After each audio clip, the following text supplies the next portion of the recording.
Good morning and welcome to Community Church Unitarian Universalist. I am Alicia. I am your worship associate. It is a joy to be with you this morning. We are a progressive, open-minded, and inclusive religious community. We welcome all who are on a spiritual search for truth and meaning. Ours is a faith in action as we do the work of social justice and elevate compassion in our quest to live ethically, recognizing the inherent worth and dignity of every being. We have two announcements. In addition to your weekly email from announcements, we will also hear from Michelle and Jim.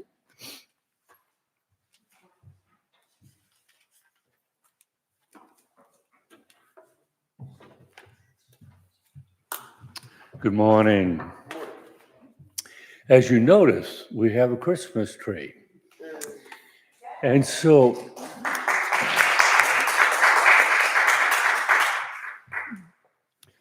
the love and the gifts that each of you bring to this community, we invite you to symbolize at the end of the service, whether you're a member or a visitor, by putting one of the ornaments that are in that gray box on the tree and decorate it, so the tree will represent us as a community. The second announcement is for those of you that love a parade. My daughter Lisa and others are in the crew of Dolly, and they are parading today starting at 12:30 somewhere around on Decatur Street and Frenchman, and then walking down Decatur onto Canal Street. So it should be fun. Looks like the weather's going to be good. If you're looking for something to do this afternoon, the crew of Dolly, they're all dressed up for the holidays.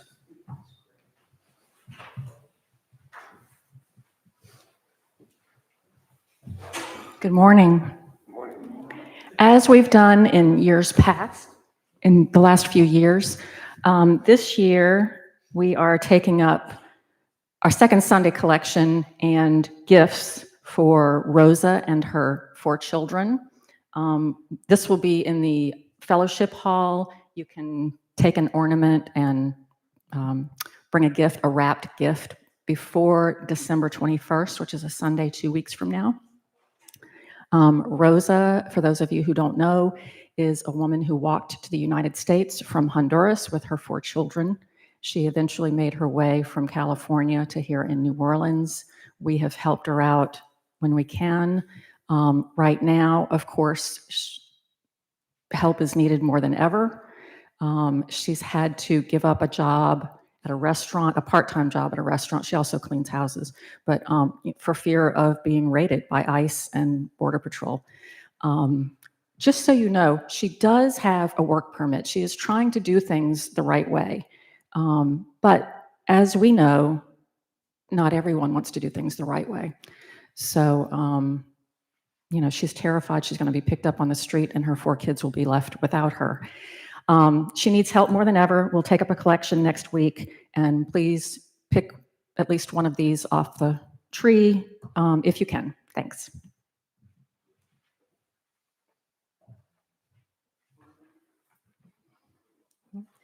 Before we move on and introduce our speaker, we would like to welcome any new and returning visitors to our service today.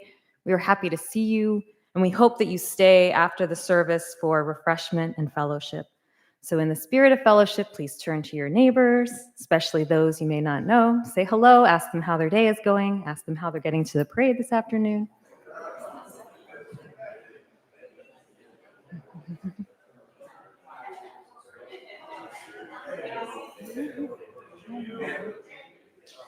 Remember for the choir, the choir never gets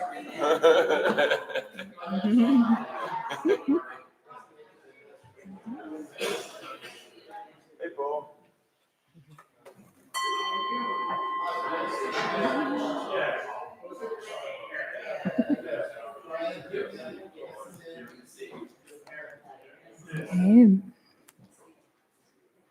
Thank you so much. So I'm very happy to introduce our speaker today. Angela A. Allen Bell is a respected local, national, and international legal scholar an expert on the interplay between race and justice. She's the author of a recently released 3-part book series that begins with Under Indictment, Race, Juries, and Justice in Louisiana, and the founder of the Justice Center, an entity that aims to transform the legal system and other systems that harm, as well as center the perspectives and experiences of people of color who interface with these systems. So please welcome Dr. Bell.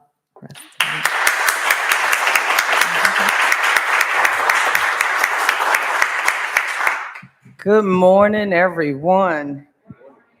I am going to be talking to you about a conversation that shaped my life. And this is a strange conversation in a strange place with somebody who we would never think would be teaching lessons to a law professor.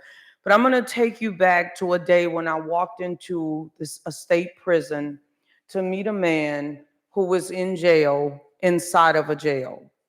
This day, I meet Herman Wallace, one of the Angola 3 members who at this point had been in solitary confinement over 30 years. I see Herman from a distance, and he's walking, his hands are shackled, his ankles is shackled, and he's moving about very slowly, very difficult to walk in these restraints. So I get the chair and I have it waiting on him, thinking immediately once he gets through this long journey to the front where I'm waiting, he's going to be eager to sit. But Herman says to me before I take a seat, I have a question. He said, "Are you a leader or are you a revolutionary?" So I said, "Listen, I'm a lawyer. I didn't come here to answer your questions. I got questions for you." And Herman said, "Before you sit and before I sit, it's important that you're able to answer that question." So Herman told me that he did not want any lawyers or anyone on his advocacy team that did not understand the difference between being a leader and being a revolutionary. That conversation changed my life, and it changed the way I worked. And so I shared in my book, The Summons, some of what Herman taught me that day. And if you indulge me, I just want to quote specifically from the book so that I do justice to what Herman said to me that day. Herman said, "A leader desires a change that can be accomplished in a season, but a revolutionary measures victory in incremental terms. The revolutionary is prepared to wait for cumulative gains to ferment over time. The revolutionary continuously causes a shift in what the public thought was the best that man could ever achieve. The revolutionary makes it uncomfortable for people to breathe the stifling air of mediocrity. Stated plainly, revolutionaries are people who work for the next generation. Revolutionaries, so says Herman, are long-distance runners."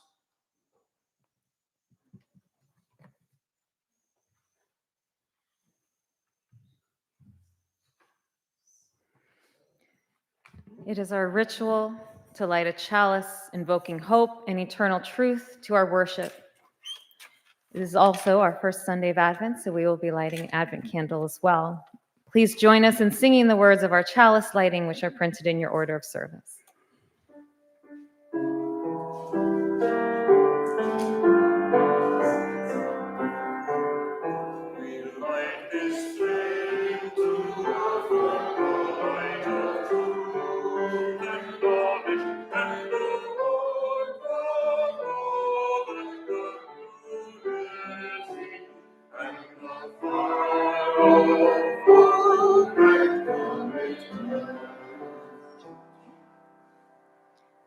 We are very happy it is the first Sunday of the month, which means that Cynthia is here with our words for all ages.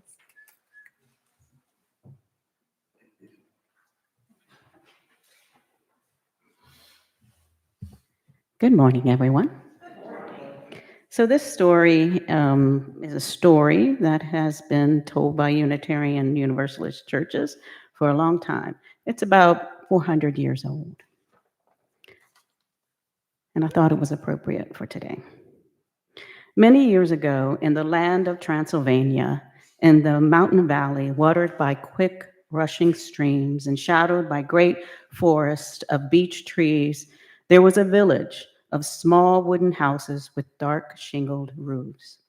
The people in the village were Unitarian religion, and they wanted a church of their own. A church set on a hillside, they decided, looking down upon the village as a mother looks down upon her sleeping child. So all the peoples of the village labored long and hard to build themselves a church. The stonemasons hammered sharp chisels to cut great blocks of gray stone, then set the stones into stout and sturdy walls.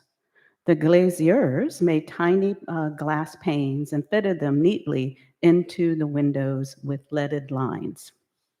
The carpenters carved wood for the pair of wide opening doors, setting them on strong pegs so that the doors hung straight and square. A bell was brought from faraway city, then hoisted by ropes with a heave and a hoe to the top of the tower. The weavers wove fine cloths for their altar table. Cloths were embroidered with flowers and edged with lace. The smiths hammered black iron into tall lamp stands and hammered thin bronze into shiny oil lamps. Finally, when the building of the church was done, the painting of the church began. The painters mixed bright colors, royal red, shining gold, brilliant blue, and everyone in the village, old and young, women and men, boys and girls, came to decorate the church. And at the end of the day, when it was finished, when their church was finally done, all the people of the village stood back to admire it and then to sing a song of happiness and praise. The village had a church now, a church set on the hillside, looking down upon the village as a mother looks down upon her sleeping child. "We will eat now," announced an elder of the village, "because everyone's hungry after their long day's work. And later tonight, we will come back to pray." So the people of the village went down to the hillside to their homes for their suppers, all except one little girl named Zora and her father who stayed behind. They had brought their own bread and cheese. They ate their food slowly, sitting on the grass on a hillside and admiring their church with its strong stone walls, its tall tower, and its magnificent bell. After they had eaten, they went back inside, opening those carved wooden doors to go into the glorious painted sanctuary inside. "Oh, look, Father," Zora cried, running from picture to picture with her footprints echoing off the stone walls. "See how grand." "Yes, it is," said her father, looking around and nodding with pride. "Yes, it is." "But Father," she said suddenly, "we have not finished." "What do you mean?" "There are tall iron lamps standing all along the walls, but there are no lamps. The church will be dark when the people come back." "Oh, no, little one," said her father. "The light of the church comes from its people. You will see." He rang the bell to call the people to worship, then took his daughter by the hand and led her back outside. They waited on the grassy hillside next to their beautiful church of strong gray stone. The sun had set behind the mountains, and night was coming soon. Yet in the growing darkness, tiny points of light came from many directions, moved steadily up the hill. "Each family is entrusted with a little lamp, a lamp, little one," said Father, explained. Each family lights its own way here. "Where is my family's lamp?" "Your mother is carrying it. She will be here soon." The many lights moved closer together, gathering into one moving stream, all headed the same way, growing larger, brighter all the time. Zora's mother arrived, bearing a burning oil lamp in her hand. The father lifted Zora so she could set their family's lamp high on its tall iron stand. All around the church, other families were doing the same. Soon the church was ablaze with light in every corner, for all the people of the village had gathered to pray and to sing. All through the worship service, Zora watched the lights flicker and grow.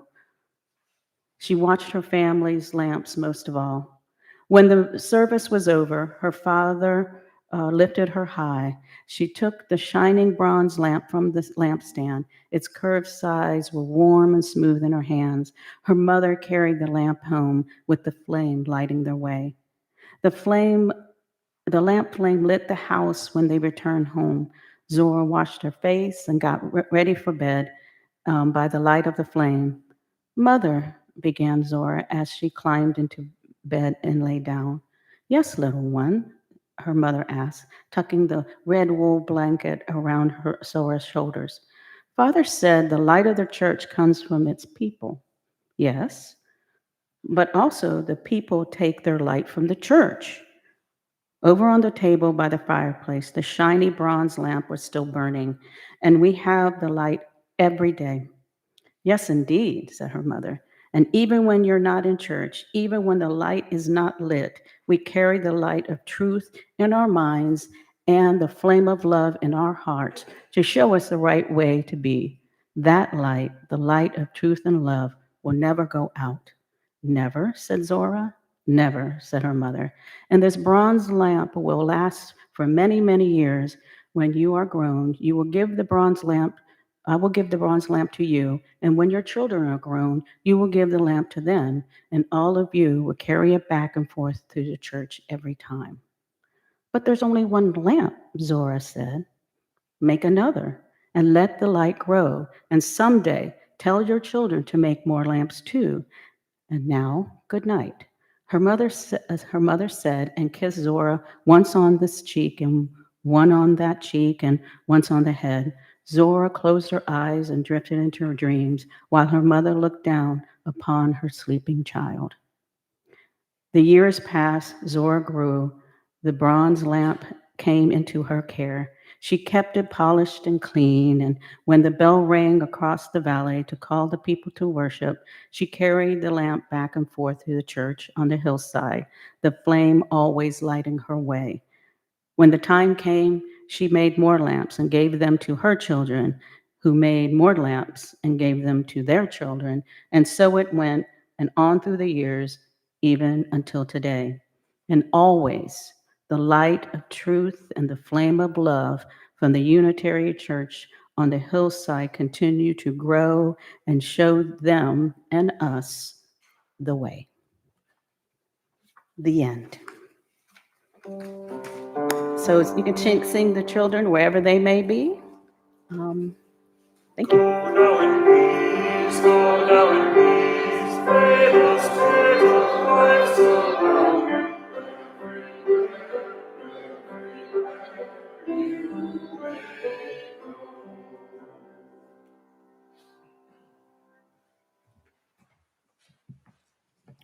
Torchbearers of change. Generations before us took up the fight against darkness. They were light, holding torches against winds that blow, illuminating paths through the snow. Now it is our turn to pick up the flame and continue the legacy in freedom's name. With every step, with every chant, we will honor the past and the seeds they plant. For they showed the way in battles of yore, and now it is our duty to fight even more, carrying on the mission so grand for justice and peace across the land.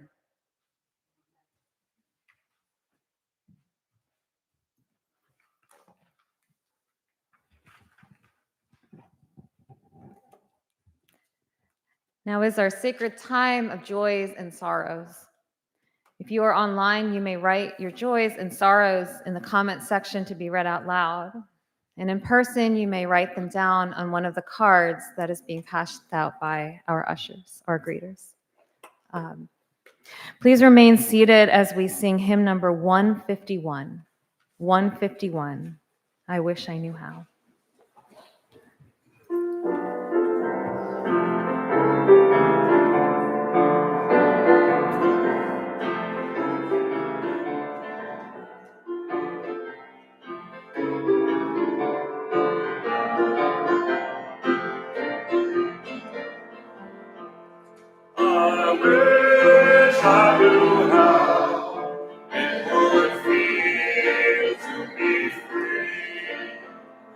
I wish I could break all these chains holding me.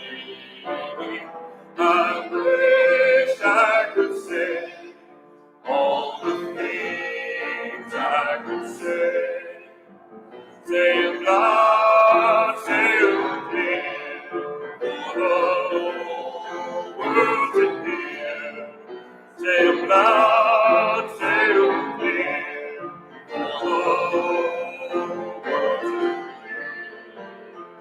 I wish I could share all the love in my heart. We know all the parts that still keep us apart. I wish you could know what it means to be me. Then you'd see and agree, everyone should be free. Then you'd see and agree, everyone should be free. I wish I could give all I'm longing to give. I wish I could live like I'm longing to live.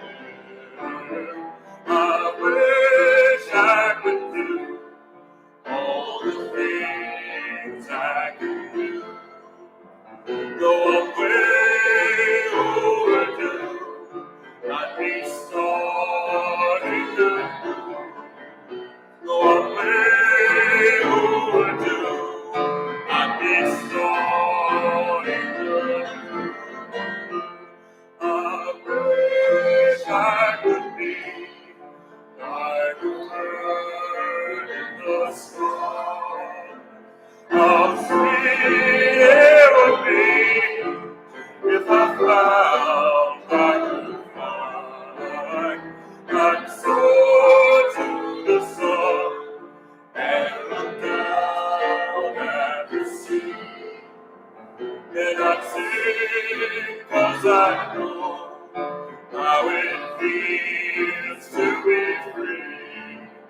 Then I'd sing 'cause I know how it feels to be free.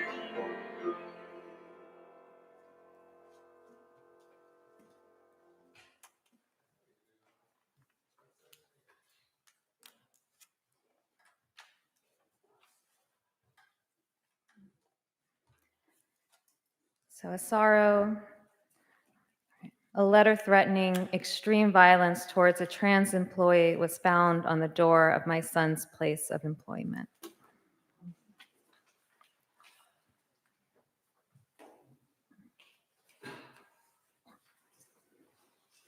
From Jim, a sorrow that so many of our neighbors live in fear of ICE and unjust imprisonment.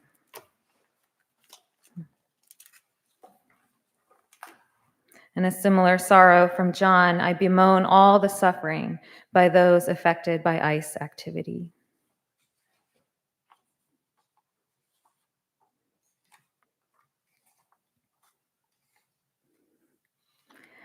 From Cynthia, the pit bull I found underneath my house has found a new home with a new family with young children, and her new name is Lola.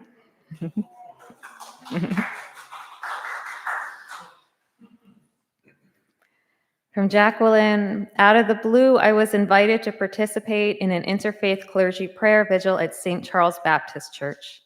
It was an honor, and I was quoted along with CCUU's name in the Times-Picayune, and I did see that this morning.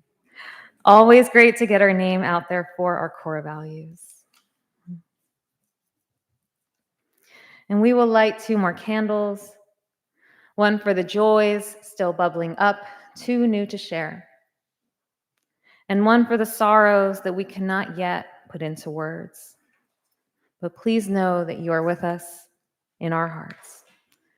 Let's pause for a moment of silence, recognizing the joys and the sorrows of those in our community, both spoken and unspoken.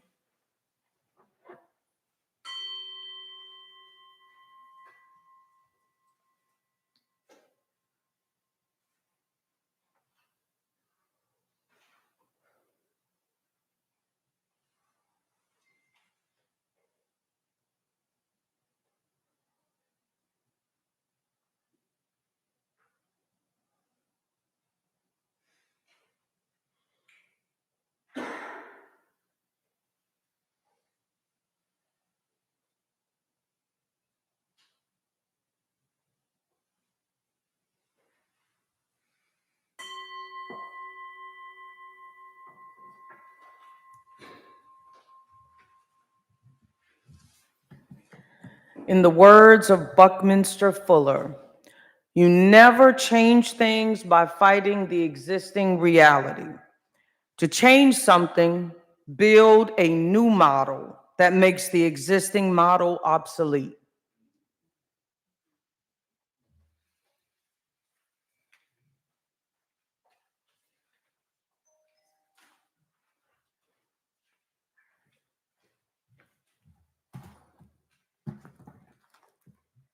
Each year, Harvard has something called the Public Opinion Project. And that project takes a comprehensive look at young Americans and their political opinions and voting trends. Well, this week, Harvard released the results for 2025. That youth poll that just came out tells us a little bit about what's on the heart of 18 to 29-year-olds in this country. Listen to the description that this study gives us of this group at this moment in time. It says this generation is under profound strain. What is concerning the 18 to 29-year-olds today? The report tells us finances, political polarization, uncertainty about the future, feelings that the country's systems, they are failing us. They no longer anymore. They don't even respond to the needs of the people. When asked for reflections on the study, the chair said, and I am quoting, Gen Z is headed down a path that could actually threaten the future stability of our democracy because they no longer believe in a democracy. They do not trust the economy. They don't even trust other people. Listen to this part of the quote. This study's founder says this is now a 5-alarm fire. We need to act now. So then the question is, are people over 30 doing any better? So I took a look at a recent Gallup poll that polls that group, the over 30s, and there's initially some hope. Why? Because the numbers have gone down for the first two factors, crime and drugs. So it's starting to look very optimistic that the 30 plus folks are feeling a little better these days. But before you get excited about those first two numbers going down, there's a reason for that. And the reason is because adults over 30 are consumed with two issues that have plagued them so bad that they don't have time to worry anymore about crime and drugs. So what are those two issues? It happens to be the economy, the struggle just to live every day, and then of course the security for their futures. So those issues are consuming them to the point where they're not concerned about crime and drugs anymore. So the question is, when we know that the people, including ourselves, and the people in this country are facing these types of daily challenges, what do we do? These polls give us a moment to reflect. These polls give us time to think through three really critical questions. The first of these questions: who should be doing the work of solving these problems? Is it us, or is it the folks who actually are elected or appointed to do this work? If we decide it will be us, what are the strategies that we use to solve these type of systemic problems? If it is not us, what happens to be the consequences of inaction at an hour such as this? So I'm going to use the remainder of my time trying to give us some wisdom on these three questions, and I will do that through storytelling. The first story involves Juan Saint Malo. Juan Saint Malo is a man who is brought to Louisiana during chattel slavery in order to be enslaved. Juan St. Malo has to make a decision. Juan St. Malo assesses the life that he will live if he submits to what he's been asked to submit to. And he just decides that I'm going to walk off the plantation. And Juan St. Malo does something miraculous back in the chattel slavery day. Not only does he decide to leave, but when he leaves, he is successful at this moment in creating an entire alternative universe in the marshes. So he creates something called maroon communities. And once some of the enslaved people see that there is a life beyond what they had come to know, some of them start to leave as well and join him. These maroon communities were such a threat. The governor of Louisiana said, we have to end this because people are attracted to this new thing that they never would have envisioned had it not been for one person deciding not to be complicit in their own oppression. So the governor decided that this needed a military response. The military was deployed. They captured Juan St. Malo. They tried him, they convicted him, and they put his head on a pole to make a public statement about what happens to people who don't accept oppression. Now, what is it that I want you to learn from this story? There's 6 things that I'm going to ask us to think through. At times like the one I described when I started, which is very comparable to the one Juan St. Malo lived in, pain and oppression. At times like that, hopelessness and helplessness, they are natural things to do. But what Juan St. Malo's story represents for us is that we do, as hopeless and helpless as we feel at times of challenge, we always have a decision to make. Do we acquiesce or do we resist? That is an important decision, and Juan St. Malo chose resistance with so much less than we have at our disposal. The second thing about this story is that it gives us lessons about exactly who it is that causes us the problem. Is the problem because of the person that we see or hear? Is the problem because of the process? Is the problem because of the system? Juan St. Malo had to identify who was his problem. Was it the person that was holding him in slavery? Was it the process, or was it the system? Juan St. Malo teaches us that practices can be reformed. People can actually be reformed, but systemic failure has to be transformed and never reformed. He understood that well. I also want you to notice what Juan St. Malo did not do. He did not feel obligated to verbalize, to explain. He simply, without saying a word out loud, disrupted an entire system. So my message to you is that silence is not always a sign of surrender. Sometimes silence is strategy. Sometimes silence can speak loudly. I want us also to notice how he made a very careful assessment of how it would be that he could survive. Notice when he did that. Before he acted, before he escaped, he thought out all of the repercussions and how it would be that he would survive. In other words, Juan St. Malo teaches us about being tactical when we take positions. I also want you to watch what the enslaved people did. The people like the folks in the polls, the people who feel so discouraged. What did they do after he walked off? Some of them followed. There's an important message here.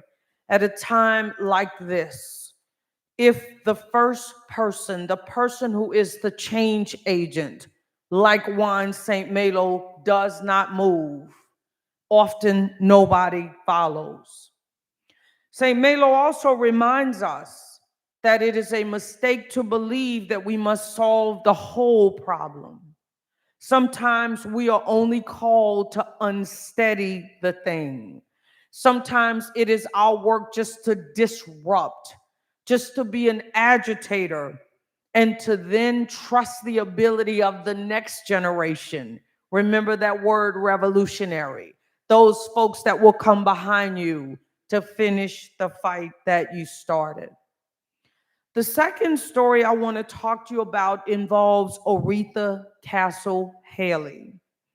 Now, in my first book, she is the source of the dedication, and in that dedication, I say about Aretha Castle Haley. The world knew Haley as a bold, unapologetic, uncompromising Black woman who descended upon segregated New Orleans with hurricane force winds. To those who embraced inequality, she was no ordinary hurricane. Aretha Castle Haley was a Category 5. Miss Haley died in 1987. Like Juan St. Malo, her fight was against systemic failure, which is the case for all of us in this room. Now, when you walked in, you received a handout. I want you to take a peek at that, because on that handout, I found a note that she wrote to me when I was a 16-year-old girl. I made a copy of that note for you because I wanted you to see this in her words. But the note says, with a view of a new world to come. This is a woman who had been arrested. This is a woman who had been persecuted and had lived a life of fighting oppression. But this is the mind that she leaves the world with. What is my point? Through her example, we learn that systemic change should never ever start with us taking any action. Instead, it starts in the mind with a vision. This word visioning is all about imagining this new thing that we want. Visioning is about imagining what success actually looks like if we get it. Without a vision, we don't even know what to build. All we know is what to knock down. And so Aretha Castle's story gives us lessons in visioning.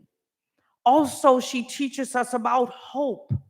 Now, the hope I learned as a young girl was about being patient. It was about waiting around. It was about trusting that somehow somebody was going to fix the thing that was broken. But with Aretha Castle Haley, the hope that this revolutionary represents is unrest, not rest.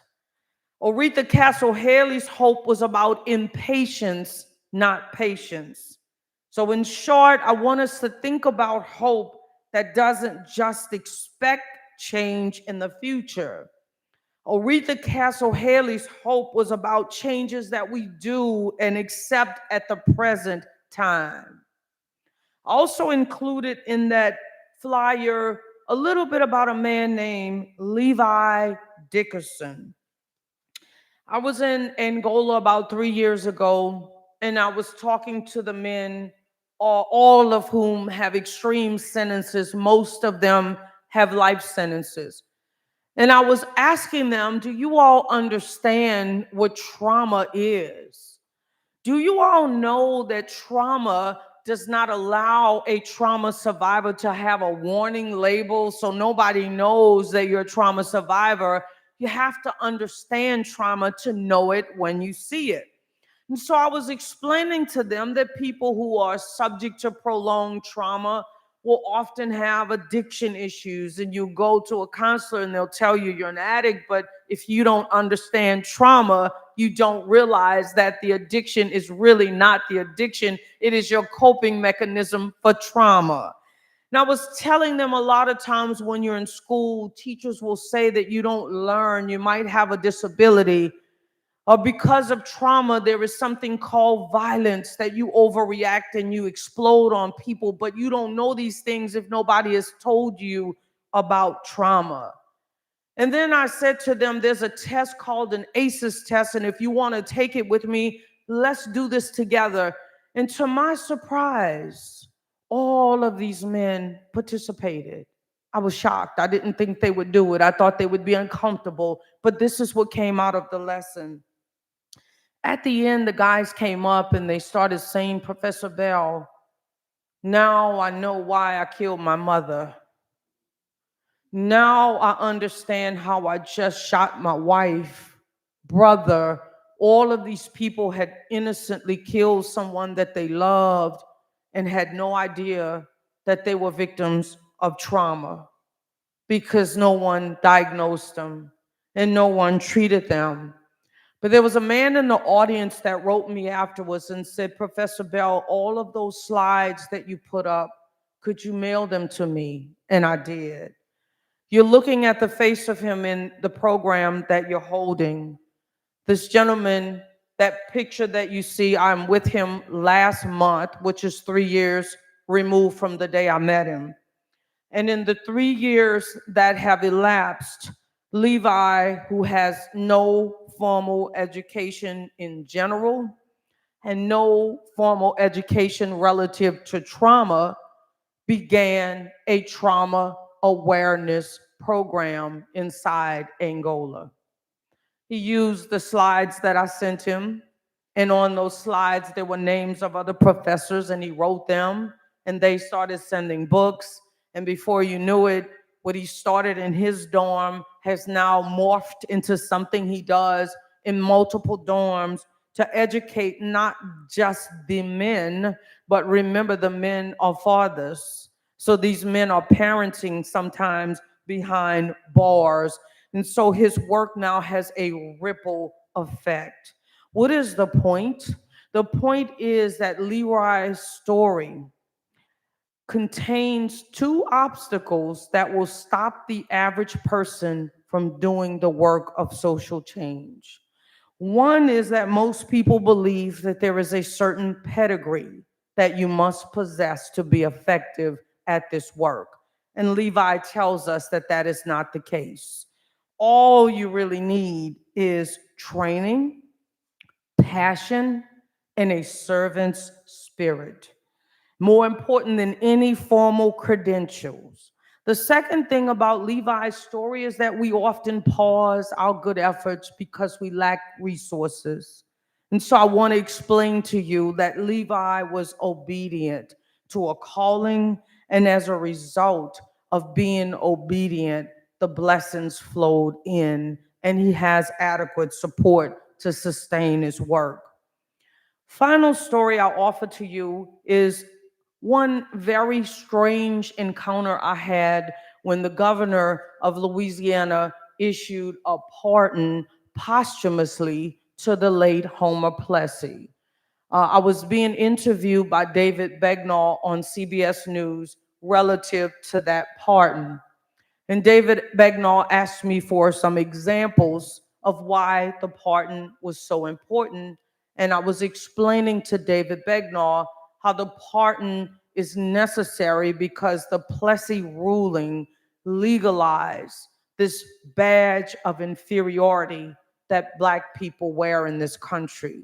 And he said, give me an example. And I gave him the example of how often the Plessy ruling walks into the jury box with people when they're on trial. And he said, but that doesn't make sense to me because Plessy's in the 1800s. Is this stuff still relevant? And I said, I'm going to give you one present case to hopefully help you understand how Plessy never ended when the Supreme Court reversed that decision in the Brown ruling. And the name I gave him was Vincent Simmons.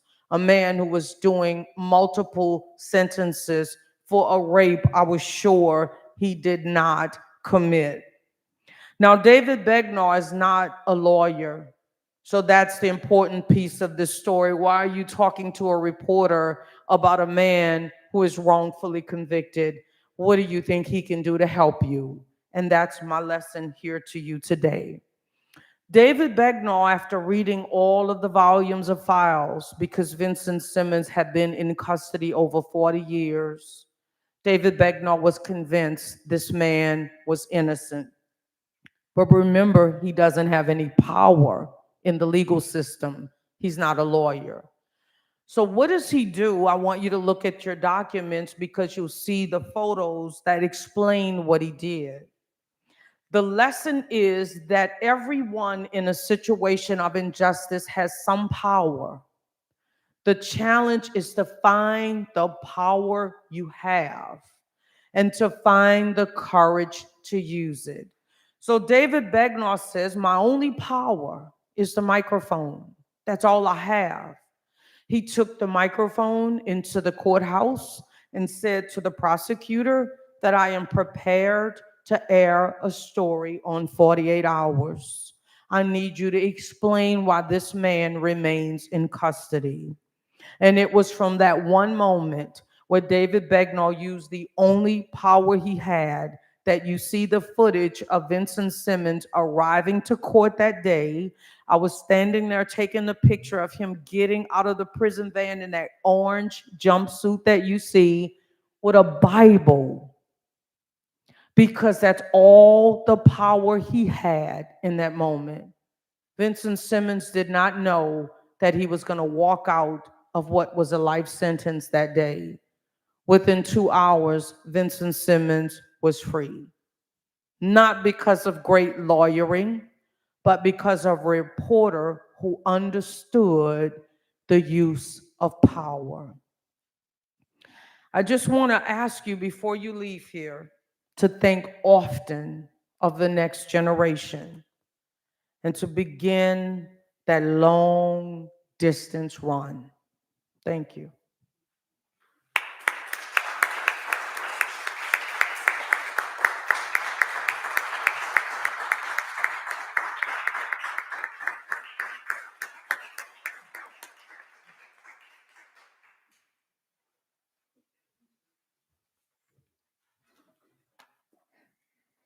I feel like we need to take a moment for that.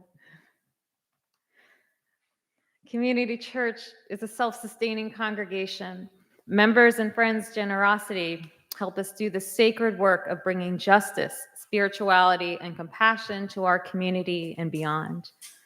You can give online, by text with the information on the back of your order of service, or you may give in person this morning. And you may remain seated for our offertory, which is number 85.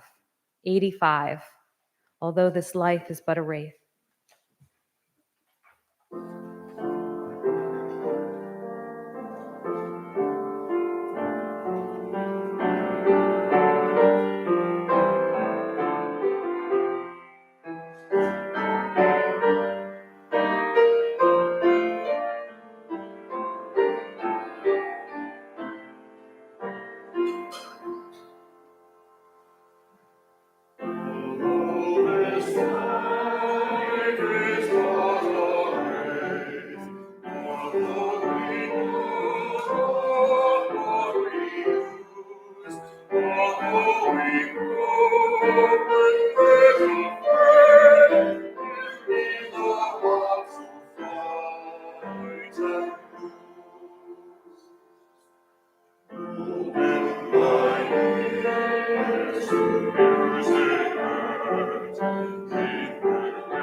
Your materials end with one of the last letters I received from Angola 3 member Herman Wallace.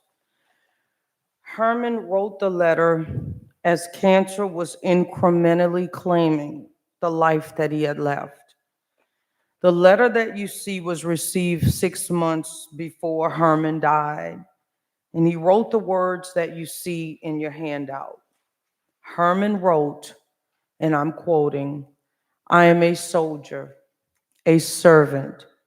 If I am taken down any time soon, my only wish is that the struggle does not end with me." The man who taught me to worry about the next generation is departing, expressing concern for the next generation. Go forth, kindred spirits, with courage in your hearts, equity on your minds, and justice in your souls. May the fire of activism burn brightly within you, igniting change where there is injustice. May you find strength in community, wisdom in diversity, and hope in the power of love. As you challenge systems that harm, may you exude compassion and visions of transformation. Let your voices rise for those silenced, your actions ripple for those unseen, and your dreams inspire generational changes. Go knowing that the spirit of revolution is sacred and the needs of the marginalized are vast. May you be sustained by divine wisdom, the light of truth, the warmth of solidarity, and the boundless energy of love. Be blessed and amen.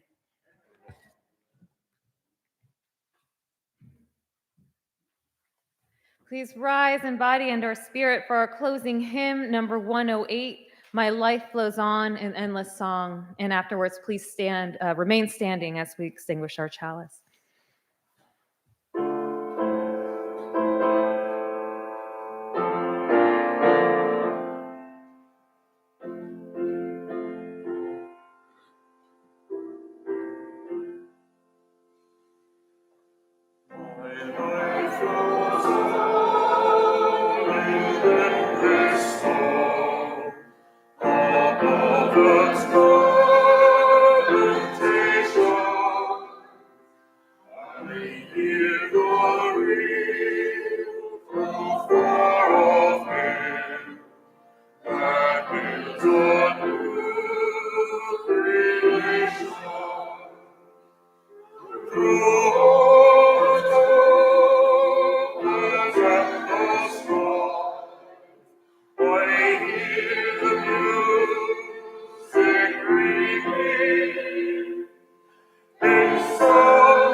join me as we extinguish our chalice. We extinguish the chalice here, that it might go gently in our hearts. May it light your path as you leave this place. May it guide your way until we are together again. Please join us across the hallway for refreshments and fellowship. Thank you so much for joining us this morning.